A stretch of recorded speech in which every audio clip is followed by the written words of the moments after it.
मंगलमय महाप्रभु ठाकुरे बाबा धवलेश्वराय नमो नमः। दीपं ज्योति परम ब्रह्म दीपं ज्योति जनार्दन दीपहरत मे पापो पूजा दीप नमस्तुते।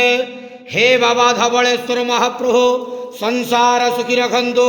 आज शुभ मंगलवार समस्त श्रद्धालु भक्त मानकर मंगल करंतु। समस्त श्रद्धालु भक्त मानक आश्रीपद करंतु। समस्त श्रद्धालु भक्त मानकर मनस्कामना पूर्ण करंतु। कर्म क्षेत्र उन्नति करंतु। ग्रहरिष्ट खंडन करंतु। जगतर मंगल करंतु। विश्वर कल्याण करंतु। आपणकर नाम प्रकाश करंतु।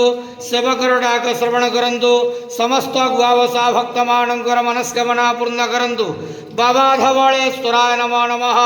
संसार सुखी रखंतु आनंद जवार हरि बोलो। आज शुभ मंगलवार समस्त श्रद्धालु भक्त मानकर मंगल करंतु आनंद जवार हरि बोलो।